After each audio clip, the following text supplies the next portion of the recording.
Pompey won, Southampton won. The final whistle went about 90 seconds ago. So one is still feeling a little bit emotional because these things are emotional. Of course they're emotional. This game especially emotional. And we won it 1-1. We've talked about it before on Pompey Sound. There's no such thing as a 1-1 draw. You either win a 1-1 draw or you lose a 1-1 draw. And they lost a 1-1 draw because they had the lead and we came and got them. And so we won. So we feel better than they do. Obviously, let's hope there's no trouble on the way home for those fans from up the road, because that would not benefit our club, which is our priority. But putting that to one side, it was a good game. If you were a neutral watching that, I hope that's putting a elastoplast on the wound, really, of the game at St Mary's, which was just poor in so many ways.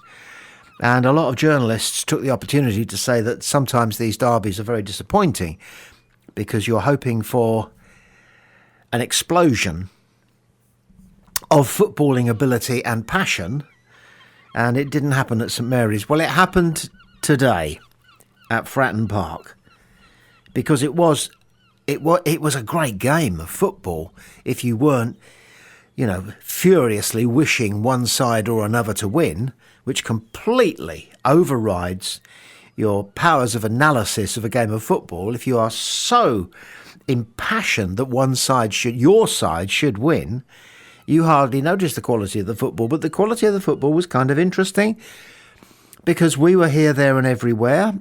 We certainly shaded the first half. That was to do with footballing ability, not just the fact that we had the Fratton Park crowd, of course, giving it their all, as they do, as we do. And we were kicking towards the Fratton Park end. The Fratton end. So the first half belonged to us, but we went in 0-0. Now, there's going to be a bit of soul-searching and a bit of grief about the goal that Southampton scored, because they didn't deserve it. What's the old phrase? It went against the run of play. They didn't work a good goal. They were gifted a good goal by some defensive errors. And various commentators have identified a Pompey player as having got it wrong, got the offside trap wrong. I don't know about you. I don't care. It was unfortunate. But the fact that we were able to rescue a point and a lot of dignity out of the game means that it happened. They scored. If we'd had our preferred centre-back partnership of Shaughnessy and Poole at the back, would that goal have gone in? Would they have done what they did? No. Almost certainly. But then you don't know. I doubt it. We were playing with a makeshift back four, in the middle anyway, and that's not easy. Southampton played a different game of football to us. They played like a team who thought they were still in the Premier League, where they did very badly, and they played with a certain multi-millionaire elan, which will never go down at Fratton Park, even if we end up being multi-million. The idea of playing with that kind of, like toff-like elitism, which they had. They would stand off us. There was a moment in the second half when Marlon Pack came on, isn't Marlon Pack. And he found himself with his back to goal about halfway inside the half that Pompey were defending, and the ball was running a little bit loose. And in the Championship, normally, 3 opponents would be up his, backside. But they weren't. He looked around him and there was nobody chasing him down. He had a chance to go and get the ball, turn around, look up and decide what to do with it. Because that's the sort of thing that happens in the Premier League. Doesn't happen that much in the Championship. So they gifted us that. And you know what? Considering most of them think that they should be in the Premier League, those Southampton players weren't very impressive. They weren't very good. Their defence was wobbly. We bossed their midfield easily. Their attacking force was stylish, but ineffective. Because we had Conor Ogilvie, just to name one name. And so we were the better side throughout the first half. The second half, for some reason, and no one will ever know why, and John Messina will wonder why, but doesn't know why, we started the second half a bit lackadaisical, good word.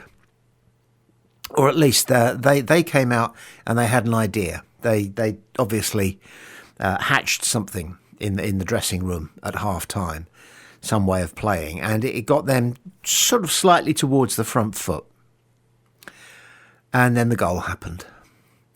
It had been nip and tuck, back and forth for the first 20 minutes of the second half, and then they found themselves pumping a ball forward, and the Pompey backline tried to play the offside trap, and it didn't work. And their bloke, I believe he's half Brazilian, half Luxembourg.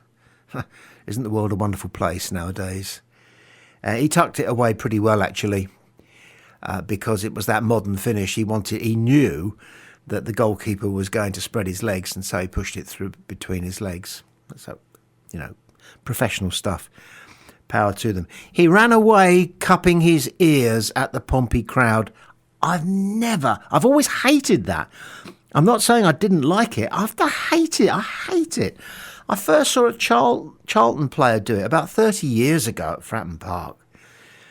He scored at the Fratton end, and the first thing he did, he didn't turn to his colleagues and say, "Yeah, we got a goal," or congratulate himself even. He went straight up to the Fratton and cupped his ears. And I think that's an absolute insult, a disgrace. It should be a yellow card. The cupping of the ears by an away player scoring a goal should be a yellow card. There used to be a thing called ungentlemanly behaviour, and then I think it morphed into unsporting behaviour, because you don't do men anymore. So they're not linesmen; they're assistant referees. That's fair enough. I think it should be a yellow card, just like taking your shirt off is. Cupping your hands behind your ears to goad the honest men and women and children who've paid the money that these guys are going to pocket on the coach on the way home is distasteful. I'll tell you what it is. It's pathetic. And he did it, and he ran the length of the touchline along by the stand, cupping his ears. Disgusting. Absolutely disgusting. So when we got the thing that... you're not supposed to be able to say this, but at Pompey Sound we can. There was a very satisfying MELLEE. Ha ha. We don't mind a MELLEE, do we? No one got hurt. No one's nose got broken. No one got a black eye even. It was what John Messina himself describes as handbags. It was handbags. There were about 8 or 10 players involved. Nicholas Schmidt came over and grabbed hold of a Southampton player and sort of pulled him away a little bit. They always pull away somebody from the opposition if they've got the testosterone. If they are, if they're seeking peace, they'll pull their own player away. But Schmidt went straight up to a Southampton player who was just sort of jostling away and pulled him off. He's a big lad, Schmidt. You don't realise that. He doesn't look big in isolation, but he's 6'5", and you wouldn't argue. And so the MELLEE was... It raised the experience in our memories as we look back. Already after the game, it's a memory now. But of course, we're building up to our goal. We're 1-0 down, and there's whatever it was, 10, 12 minutes to go. We're 1-0 down. We're 1-0 down at home, and we're anchored in the bottom 3. We've got a couple of games in hand, but you've got to get something from those games. We want something from this game. Not just because we need the point, because it's that lot. And we don't want them to go home on their coaches, 45 of them, singing, happy. We don't want them to go home happy. We want them to go home down in the dumps to refresh, a slightly old-fashioned way of putting it. And it happened. It happened. And it was a Pompey goal. There's something about the scrap and the rolling up of sleeves, and they're putting your head in where it hurts and going for it. And where did we get Adams from? I mean, why did they let him go? Were they mad? You let a guy like that go. Look at what he did for us today. And the last time he came on, he was everywhere. He won everything. He won every 50-50 duel. He won every aerial battle. He was everywhere. He was professional. He was rock solid. Can you imagine a Pompey side with Marlon Pack, and we talked about this before, and Adams side by side in front of our back four? It won't matter who the back four is. The back four could be your auntie and that bloke round the corner who used to play for Gosport, and we would not concede a goal because in front of that back four is Adams and Pack. And these are two monstrously professional destroyers. They are destroyers. They're good on the ball, as in one of them scored for us. He put his head in where nobody else could quite get there in time. It was a ruck. It was a ruck in the 6-yard box. Their goalkeeper, luckily, unfortunately had a flaky day. He was flaky when that corner came in. It bobbled and bibbled, and Adams got there first. Oh, and did he enjoy it? You imagine what it's like. You've been let go by your club. You've been picked up by Pompey. He's probably living in a hotel. He's just finding his feet. He's happy that he's got a contract that lasts him until the end of next season. And so are we. And you score. And you score a goal that brings the score level against your new team's deadly rival. And you do that. You know, you can play as well as you like, but nothing quite underlines your contribution to a game like scoring a goal, like scoring a meaningful goal. If it's 3-0 and you score the fourth, that's great. You know, that's something. If you're 2-0 down and with 2 minutes to go, you score a, consolation goal, that's something. But if you score, as he did, the goal that 20,000 men, women and children craved, then of course you run the length of the pitch. Of course you run the length of the pitch down to the Fratton end and congratulate them back because they were cheering him. I don't think they knew that he got the goal. I think most of the Fratton end thought that somebody had got the goal and it meant more to Adams than anybody else. Well, it did mean more to Adams than anybody else because he scored it. But what they saw was a Pompey player who, instead of going to the nearest corner flag to celebrate the goal, he went to them.